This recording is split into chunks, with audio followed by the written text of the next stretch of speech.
3, 2, 1, go.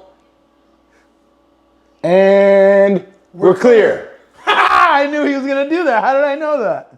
You don't have glasses, Lou. Nope. Here. We need these? Yeah. We do? Okay. All right.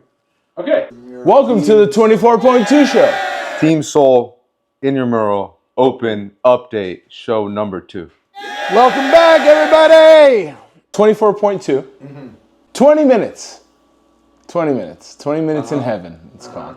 300-meter row. 10 deadlifts. 50 double unders. Repeat. 20 minutes. Yeah, I was very happy about this workout. A lot of like talking heads in the CrossFit space came out pretty negative about this workout, but I had a very different opinion. I think the deadlift was light enough that it was accomplishable for most people. Double unders can be a tough skill for some folks, but that's something that even like guys and girls that just take classes is pretty accomplishable for. So I still think it checked every box from week one. So far up to this point, in my opinion, I think this is like one of the best opens we've seen so far. The complaints are weird. You like Rich Froning and Danielle Bryan are like, oh, it's too much hinging. I don't know. Maybe I'm wrong, but nobody's back is bothering them. No, I've so many open workouts have messed up people's backs.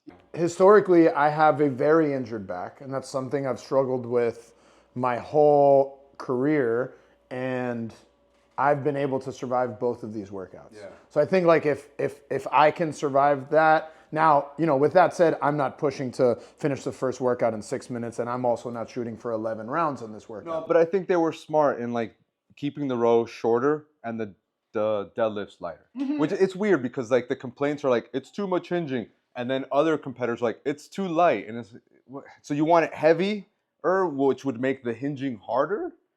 That doesn't really make sense, you know?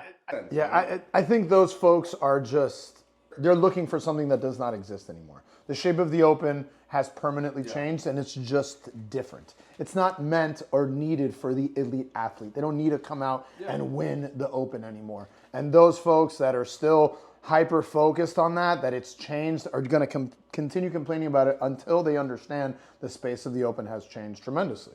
And I think finally for the first time they've been able to do that in the first two workouts in a pretty like elegant manner that is not destroying people. And I will say this. Can you think of another open workout that had deadlifts in it where the deadlift was as inconsequential as this? Like it really didn't matter. Correct. Well, I think there's a relationship between the row, like you can't separate the row, the deads, and the dubs. I think I personally pair the row and the deads together and then the dubs separate. So like there is a good relationship between the row and the deads, being that the row was short and the deads were short. Yeah. You know what I mean? So like I think that's where the relationship is. I don't separate them three different exercises. No, yeah. What I mean is almost every other open workout that has a deadlift is kind of a separator for people. It usually gets heavy enough and hard enough that like your back can't handle it. You start to deadlift with like a round back technique, or it's just too heavy and you can't do it. Yeah. This open workout, the deadlift, was doable for everyone. No one finished that workout and go, oh man, those deadlifts crushed me. Yeah. Like maybe they were hard, but it was not the limiting factor for anybody. The true limiter on this is going to be aerobic fitness and double unders. It's a skill potentially for some folks, and that's really it. Yeah. Like again, if you're looking for the open to be the best all-around fitness test, that's what the freaking CrossFit Games are for.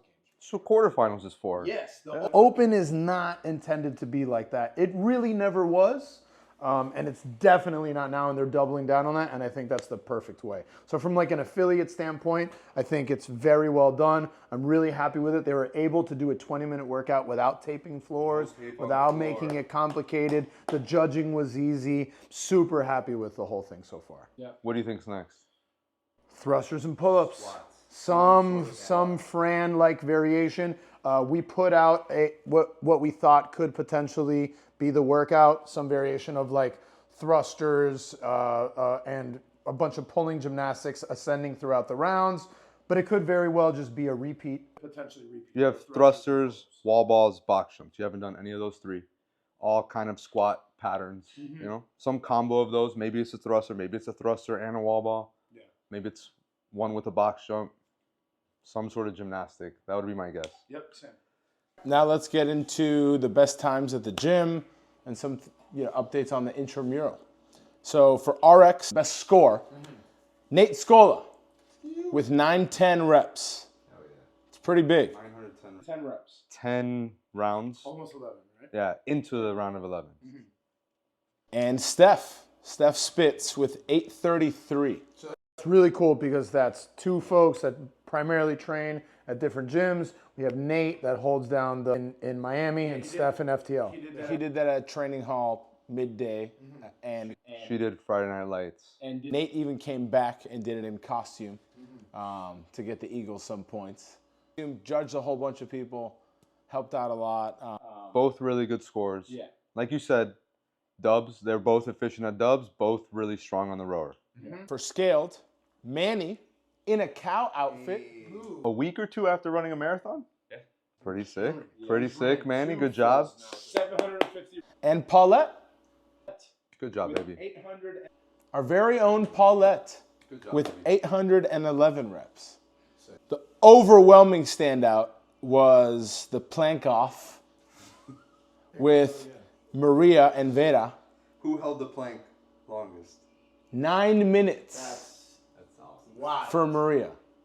Insane. You know what's interesting? When we were talking about this flash challenge last week, we said someone's going to do something crazy and do a 5-minute plank. 9 minutes. We were getting live updates. Wow, these people are doing the plank challenge. Look, what's the update? That it's still going. Yeah. 9 minutes is pretty wild. Then George Moreno and Memphis, 30 seconds after finishing the workout on Friday afternoon, and everyone gathered around them. It was fun. It was a lot of fun to see.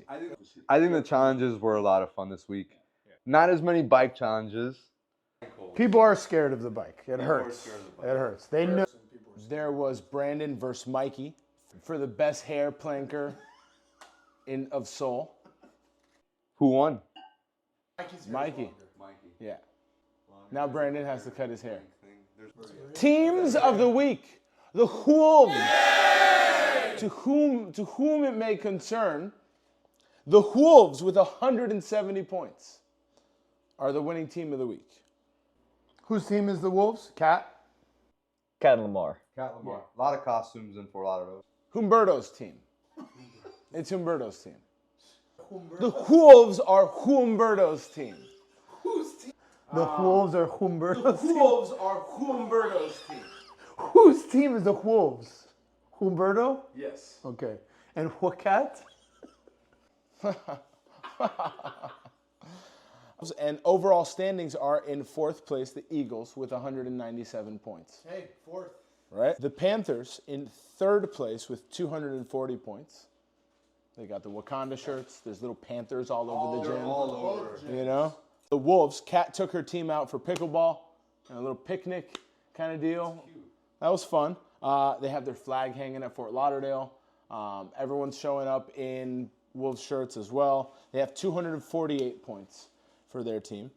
The Dragons, the Rough Riders. Yeah. No one else gets that. Lamar and us on this. That's it. Well, the Dragons are in place with 258 points because Benny finally did RX. Lewis? Yeah. The Wolves are trailing by 10 points, so that's pretty easy to catch up. Right, and then the Panthers are only 8 points behind them. Yeah. The Eagles. They're the fittest team. They are the fittest team, I think. They're the fittest team. They care about fitness. They have Memphis That's it. That's all they need, brother. and Tommy Baby and Big Nate. Now, speaking of Big Nate, Moment of tide. okay. Nate Scola of the Eagles. And Maria Miranda of the Panthers. They both share Spirit of the Week. Why, you ask? They did the workouts at noon and had great scores, right? They hung out and judged people at our noon training hall session. They came back and helped at Friday Night Lights. Great spirit. They redid the workout in costume. All day in the gym. They stayed all afternoon. Judged everyone, just about every heat throughout the workout. Just to be clear, so these guys did the workout twice the same day, once without costume to get their proper open score at 12 o'clock training hall. Stayed all day. But I think Nate and Maria sticking around, judging people all day. They helped out a lot. It was awesome. Well, that's like the goal behind us doing the open and doing the competition like this. I keep saying it's like bridging the gap between athletes and folks that take regular classes. And our staff, if you saw, our staff members were on the floor sweating next to our athletes and our gym members and everyone doing the workout together. And that's the idea. So I think both of them get the Spirit of the Week. The Sergio Vargas Award goes to Maria Miranda and Nate Scola. Roll Tide. Let's talk about next week's Flash Challenges. The last week. We're going to do bar hang. You don't have to be facing each other. Max bar hang, 2 points per winner. Now we have a change for this week. No. We're not issuing points for participating. Last week, if you lost a challenge, you got a point for participating. We're changing that. Only the wieners. Other challenge is 20 bar-facing burpees. 4 time, obviously. Also head to head. Also 2 points for the winners. 2 points for the winner. 20 bar-facing burpees as fast as possible. We also got one where you judge someone from another team, and that earns you 1 point. And most team attendance at Friday Night Lights, that's going to earn you... Yeah, at either gym, that's going to earn you 3 points to the team. Is the judge someone from another team at any point or just during Friday Night Lights? Or Friday? Friday Night Lights. Friday. Yeah, we're trying to encourage as many people attending Friday Night Lights as possible. That's where the bulk of the points are going to be earned and shared. So those will all be Friday Night Lights points. Not the bar hang and the burpees, but the judging and the most attendance at each gym. So that means teams have an opportunity to earn points at both gyms potentially, right? So like, let's say the Wolves have the most attendance in Miami and Fort Lauderdale. That's 6 points they can earn. Wolves want to catch up to the Dragons. That's the only way. Show up to Friday Night Lights. Yeah, so to summarize that, max bar hang, 20 bar-facing burpees, and judge someone at another team on Friday Night Lights. And the most attendance. Maybe someone catches the Dragons. We'll see. Possibly. Stay tuned. Stay tuned, dude. Rough Riders. This is the last week of our fitness. This is the last. There's no more fitness after this week. Let's just cut it at Rough Riders, right there. And Cut.